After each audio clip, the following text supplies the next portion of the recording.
다 함께 찬송가 336장 환난과 핍박 중에도 함께 찬양하도록 하겠습니다. 환난과 핍박 중에도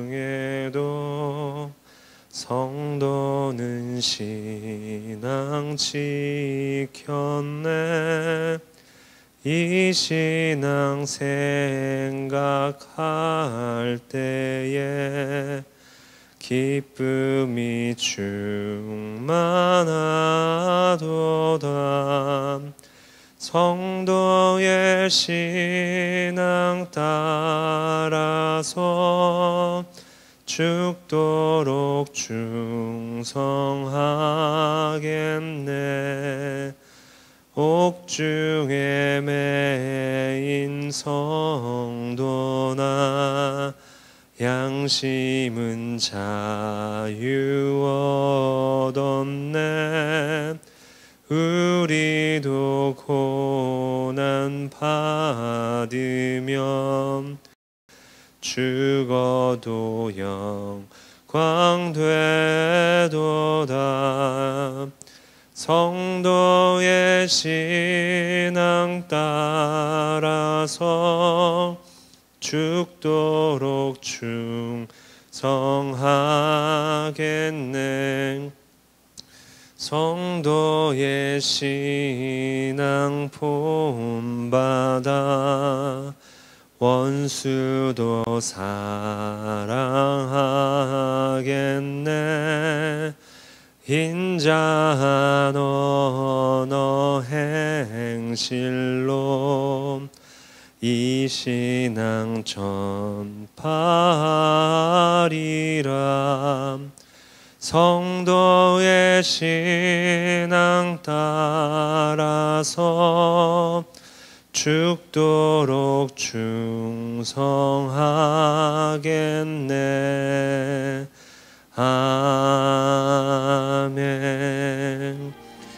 이 시간 오늘 주신 말씀과 은혜들을 사모하면서 함께 소리내어 기도하도록 하겠습니다. 사랑과 은혜 하나님 감사를 드립니다. 이 명절의 연휴 가운데서도 하나님 시간을 구별하여서 예배하게 하여 주시고 우리가 모여있는 그곳에서 주님을 만나고 또 주님을 찾고 하나님 준비케 하시니 감사를 드립니다. 하나님 명절 가운데 주님의 인도하심과 돌보심으로 우리를 지키셨고 또한 함께 해주셨사오니 우리가 다시 오늘까지 잘 마치고 삶의 자리로 돌아와 일상을 회복해 나아갈 수 있도록 은혜 더하여 주시옵소서. 특별히 바라기는 우리 각 가정 위에 하나님의 은혜와 은총을 더하여 주셔서 믿음의 가정 이루게 하여 주시고 위대한 믿음의 유산을 이어받는 가문이 되게 하여 주시옵소서. 성령 하나님께서 그렇게 오늘 한날 가운데에도 우리와 동행하고 인도해 주실 것을 믿사오며 모든 말씀을 주님의 이름으로 기도드립니다. 사랑의 주 하나님, 귀한 명절의 연휴 끝자락에서 다시 한번 시간을 구별하여서 주님을 예배케 하시니 감사를 드립니다. 우리의 시간 그리고 우리가 머물러 있는 그 장소를 주님의 은혜로 변화시켜 주시고 그 자리에 함께 하시는 성령의 임재를 경험케 하여 주시옵소서. 오늘도 말씀을 허락해 주실 주님을 기대하며 이 모든 말씀 예수님의 이름으로 기도드렸습니다. 아멘. 오늘 말씀은 누가복음 21장 10절로 19절까지 말씀 보도록 하겠습니다.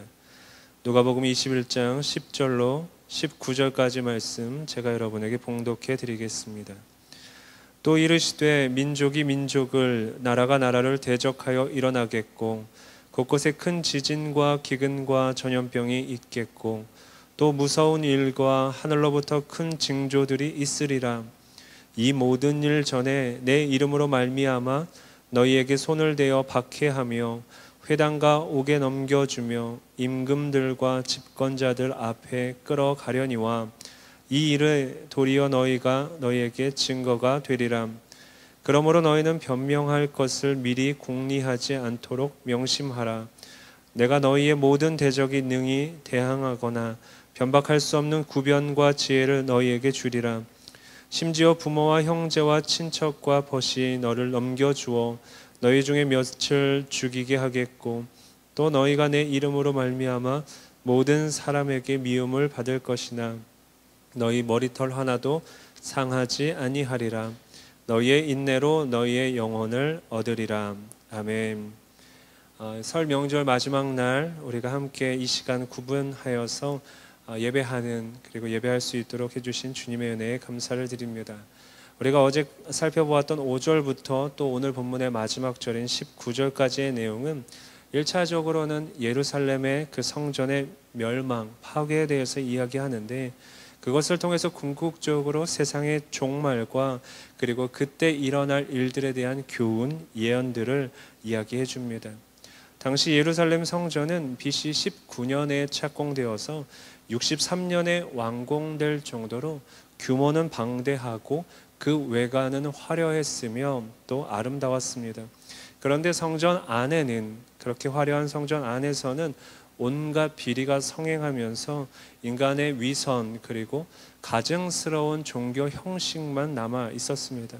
그런데 이처럼 예루살렘 성전에 더 이상 하나님의 진리 그리고 하나님의 임재가 남아있지 않았기 때문에 이곳은 더 이상 하나님과 인간이 만날 수 있는 거룩한 장소가 아니었습니다.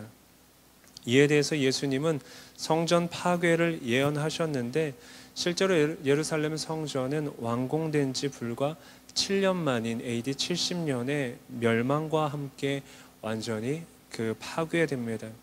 유대인들에게 있어서 이 하나님의 상징적인 장소, 임재의 장소인 예루살렘 성전이 파괴된다라는 사실은 도저히 상상할 수 없는 일이었고 만약 그런 일이 벌어지면 그때가 세상의 종말일 것이다 라고 그들은 생각했습니다. 그래서 제자들이 지금 예수님께 그런 일들이 일어나기 전 환란의 징조가 무엇입니까? 라고 묻습니다. 이에 대해 예수님은 그때의 민족이 민족을 나라가 나라를 대적하여 일어나겠고 곳곳에 큰 지진과 기근과 전염병이 있겠고 또 무서운 일과 하늘로부터 큰 징조들이 있을 것이다 라고 말씀하십니다. 그리고 이런 징조가 일어나기 이전에 또 어떤 일들이 일어나게 되냐면 우리가 함께 살펴볼 내용인데 성도들이 말세 받을 박해와 그리고 그런 일들이 벌어졌을 때 성도가 어떤 태도를 취해야 하는지 그 자세에 대해서 오늘 본문이 이야기해 주고 있습니다. 성도들이 받을 이 말세의 박해는 크게 두 가지로 나눌 수 있습니다. 첫째는 12절에서 15절로 이 믿음으로 인해서 예수 그리스도를 믿는 믿음으로 인해서 그들이 핍박을 받고 법정에 서게 되는 고난을 말하고 둘째는 16절에서부터 19절까지 자신의 가장 친한 사람들로부터 당하는 배신을 말합니다. 이 모든 징조의 이유 이것을 12절 상반절에서 이렇게 말합니다. 이 모든 일 전에 내 이름으로 말미암아 그러니 성도들이 지금 박해를 받게 되는 궁극적인 이유는 바로 예수 그리스도의 이름 그리고 그 이름을 믿는 것 때문입니다. 예수의 이름을 믿는 것은 구원에 이르는 길이고 또 하나님 나라 안에서 영원한 생명을 얻는 방법인데 지금 예수님을 믿는 것으로 인해서 그 영혼에 좋은 일도 일어나지만 반대로 삶의 자리에서는 그 일로 인해서 고난 당할 수도 있다라는 걸 우리는 기억해야 합니다. 그런데 그 어려움, 고난의 정도는 단순하고 일반적인 그런 삶의 어려움의 수준은 아니었습니다. 12절 하반절을 세번역 버전으로 읽어드리면 사람들이 너희에게 손을 대어 박해하고 너희를 회당과 감옥에 넘겨줄 것이다. 너희는 내 이름 때문에 왕들과 총독들 앞에 끌려갈 것이다 라고 이야기합니다. 즉 말세 받게 될 성도의 고난은 예수 그리스도께서 받은 고난과 다르지 않습니다. 그러니 성도는 이렇게 십자가 예수 그리스도를 믿는 믿음으로 인해서 고난이 찾아왔을 때 그 이후에 있을 영광스러운 하늘의 보좌들을 기억하면서 우리가 지금의 때를 버티고 또 인내해야 합니다. 그리고 우리가 믿는 예수 그리스도 이름으로 말미암아 당하는 고난, 결국 이 일이 도리어 너희에게 증거 그리고 증언할 기회가 될 것이다 라고 예수님은 말씀합니다. 증거라고 하는 것은 세상 속에서는 이 심판을 받는 중요한 기준이 되지만 하나님 나라에서는 중요한 상급을 받는 기회가 되는 것입니다. 이 증거는 복음을 전할 그리고 증거할 기회이기도 합니다. 그래서 14절에 보면 그 이후에 어떤 태도를 가져야 하는지 이야기하는데, 그러므로 너희는 변명할 것을 미리 궁리하지 않도록 명심하라 라고 이야기합니다. 이 내용을 마태복음과 마가복음에도 사용하고 있는데, 거기서는 법정에 섰을 때 염려하지 말라라고 기록한 반면에 누가는 미리 궁리하지 않기로 명심하라라고 표현합니다. 염려하게 되면 그 비난과 책임에서 벗어나려고 예상되는 질문들을 생각하고 그 문제들을 어떻게 하면 풀 수 있을까 예행 연습을 하게 되는데, 그러한 어떠한 인간적인 준비도 하지 말라는 예수님의 가르침입니다. 왜냐하면 예수 그리스도의 이름으로 받는 박해는 세상의 인간적인 어떤 방법과 지식과 지혜로 해결할 수 없고 오직 하나님의 도우심으로만 해결할 수 있기 때문입니다. 그러면서 예수님은 15절에 내가 너희의 모든 대적이 능히 대항하거나 변박할 수 없는 구변과 지혜를 너희에게 줄 것이다 라고 이야기합니다. 이 구변이라고 말하는 이 스토마 헬라어는 문자적으로는 이 신체의 일부인 입을 말합니다. 근데 그 입에서 나오는 말과 언어 그리고 또 발언들, 유창한 언변들을 구사할 수 있게 되는데, 이 내용 가운데 다른 사람의 말을 대언할 수 있는 것까지 이 단어가 표현하는 것입니다. 달리 말해서 이 구변이라고 하는 것은 자신의 생각과 말이 아니라 하나님에 의해서 주어지는 말씀을 내가 대언할 수 있게 된다라는 뜻이죠. 그리고 이어서 나오는 지혜라고 하는 것은 성령 하나님께서 부여해 주시는 것으로 성령의 충만함을 통해서 이렇게 분별할 수 있는 지혜를 얻게 되는 것입니다. 자신을 핍박하는 사람들 앞에서 성령의 지혜로 유창하게 설교했던 스데반 집사님의 경우가 일반적이고 우리가 잘 알고 있는 그런 대표적인 내용입니다. 물론 이 유창하게 말하는 것으로 문제가 다 해결되지 않을 수도 있습니다. 16절과 17절을 보면 말세에 그들이 또 어떤 고통을 당하게 되냐면 가족과 친척 그리고 친구로부터 핍박과 배신을 당할 수 있는데, 이것은 말로 감당할 수 없는 큰 고통일 것입니다. 왜냐하면 그 유대 사회에서 자신을 보호하고 지켜해 줄 수 있는 집단이 바로 이 가족 구성원들, 그 공동체인데, 그 안에서 박해받고 또 그 관계가 파괴된다라는 것은 이제 홀로 있을 수밖에 없는 고통이기 때문입니다.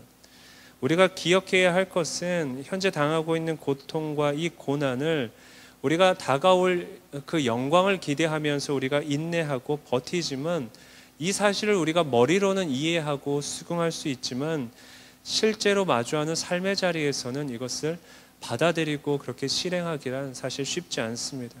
하지만 우리가 기억해야 할 예수님의 말씀은 이어서 나오는데, 또 너희가 내 이름으로 말미암아 모든 사람에게 미움을 받을 것이나 너희 머리털 하나도 상하지 아니하리라. 너희의 인내로 너희의 영혼을 얻으리라 라고 예수님은 마지막에 이야기해 주십니다. 하나님은 예수의 이름을 믿는 이들의 그 장차 올 미래에 대해서도 인도해 주시고 지켜주실 전능자이시지만, 동시에 지금의 환난과 이 어려움의 상황 가운데에서도 머리털 하나 상하지 않도록 지켜주시는, 보호해 주시는 분이심을 우리는 기억해야 할 것입니다. 그래서 우리가 이 오늘 한 날을 살아갈 때 예수의 이름으로 마주하게 될 이 환난의 순간에 보혜사 성령이 먼저 여러분의 입을 통해서 하실 말씀들을 생각나게 하실 것이고, 또 여러분의 삶의 자리에서 여러분 머리털 하나 그리고 마음 하나 상치 않도록 지켜주실 것을 믿는 믿음 안에서 오늘 한 날, 특별히 설 연휴의 마지막 이 한 날을 주님 안에서 승리하기를 우리 주님의 이름으로 축복합니다. 이 시간 함께 들은 말씀을 놓고 기도하도록 하겠습니다. 먼저 기도하실 때, 하나님, 우리가 예수의 이름으로 그 이름을 믿는 일로 인해서 겪는 모든 일 가운데서도 우리가 오직 하나님의 영광을 드러낼 수 있게 하여 주시옵소서. 환난 중에서도 우리를 지키시고 인도하실 하나님의 인도하심을 기대하며 이 시간 감사함으로 소리내어서 기도하도록 하겠습니다. 사랑의 주 하나님, 감사를 드립니다. 우리의 삶의 자리에서 마주하게 될, 특별히 우리가 예수 그리스도의 이름을 믿는 믿음 안에서 당하게 될 박해와 고난과 어려움 가운데서 우리가 마음 무너지지 않게 하여 주시고, 특별히 세상의 방법을 찾고 구하는 이들 되지 않게 하여 주시옵소서. 예수 그리스도의 마음이 우리 안에 자리하여서 우리가 삶의 자리에서 주님, 보혜사 성령 하나님께서 허락해 주시는 놀라운 은혜들을 기억하며 고백하며 살아가는 저희 모두가 되게 하여 주시옵소서. 그래서 우리가 그 예수 그리스도 이름을 믿을 때 성령 하나님께서 주시는 그 평안함을 누리게 하여 주시고, 그렇게 삶의 자리에서 늘 주님을 드러내고 증거하며 사는 저희 모두가 될 수 있도록 인도하여 주시옵소서.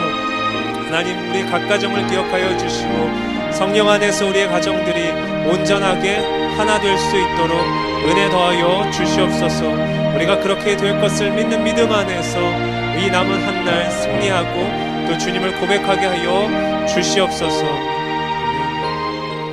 우리가 한 번 더 기도하실 때는 여러분의 가정을 위해서 한번 기도하도록 하겠습니다. 성령 하나님이 명절 마지막 연휴 가운데 우리가 우리의 가정을 기억하게 하여 주시고, 부모님과 자녀의 건강뿐만 아니라 그들의 영혼이 주님의 믿는 믿음 안에서 영원한 생명을 얻게 하여 주시고, 오늘 부여해 주시는 하나님의 놀라우신 큰 힘으로 말미암아 한날을 승리하며 사는 가정들 되게 하여 주시옵소서. 여러분의 가정을 놓고 이 시간 함께 기도하도록 하겠습니다. 사랑의 주 하나님, 감사를 드립니다. 우리 안에서 놀라운 일들을 행하실 주님을 신뢰하며 나아가오니 성령 안에서 그 일들이 이루어질 때 우리가 아멘으로 화답하게 하여 주시고, 그렇게 고백하며 우리의 날마다 우리의 삶의 자리에서 승리하는 저희 모두가 되게 하여 주시옵소서. 예수 그리스도의 마음을 아는 이들 되게 하여 주시고, 예수 그리스도의 은혜 가운데 머물러 살며 우리가 특별히 우리의 가정이 주님 안에서 그 뜻을 이루어갈 수 있도록 보혜사 성령 하나님의 돌보심과 하나님 가정을 향한 아름다운 축복의 기회들을 더하여 주시옵소서. 그리하여서 끊임없이 가정을 위해 기도하는 이들의 마음을 헤아려 주시고, 그 기도가 포기되지 않도록, 포기하지 않도록 성령 하나님 날마다 도우시는 은혜를 덧입혀 주시고, 조금씩의 변화 가운데서도 기뻐하고 감사하는 마음 더하여 주시옵소서. 그렇게 하실 주님을 기도합니다. 사랑의 주 하나님, 설 명절 마지막 연휴 가운데서도 우리의 시간과 공간을 구분하여서 주님 앞에 예배케 하시니 감사를 드립니다. 우리가 어떠한 삶의 자리에서도 주님을 가장 먼저 기억하는 이들 되게 하여 주시고, 주님을 기억함으로 우리의 삶이 기념되고 주님의 그 아름다운 언행과 그리고 성품들이 우리의 삶을 통해 그렇게 드러나게 하여 주시옵소서. 오늘 마지막 한 날을 살아갈 때 특별히 신광의 성도들 가정을 기억하여 주시고, 특별히 믿지 않는 영혼으로 인해서 기도하고 있는 이들 마음 헤아려 주시고, 그 기도가 포기하지 않도록, 포기되지 않도록 날마다 주님 돕는 은혜를 더하여 주시고, 조금의 변화에도 감사할 수 있는 마음 더하여 주셔서 함께 하시고 그렇게 변화시킬 주님을 신뢰하며 그 기도의 여정을 걷게 하여 주시옵소서. 특별히 오늘 명절의 마지막 날 오가는 모든 여정 가운데 주님 안전케 하여 주셔서 우리가 모든 과정 가운데 주님의 돌보심을 인정하고 다시 한번 우리가 예배의 장소로 다시 모일 수 있도록 역사하시고 붙들어 주시옵소서. 그렇게 하실 주님을 기대하며 이 모든 말씀 우리 구주 예수 그리스도 이름으로 기도드렸습니다. 아멘. 주님의 기도하겠습니다. 하늘에 계신 우리 아버지여, 이름이 거룩히 여김을 받으시오며 나라가 임하시오며 뜻이 하늘에서 이루어진 것 같이 땅에서도 이루어지이다. 오늘 우리에게 일용할 양식을 주시옵고, 우리가 우리에게 죄 지은 자를 사하여 준 것 같이 우리 죄를 사하여 주시옵고, 우리를 시험에 들게 하지 마시옵고 다만 악에서 구하시옵소서. 나라와 권세와 영광이 아버지께 영원히 있사옵나이다. 아멘.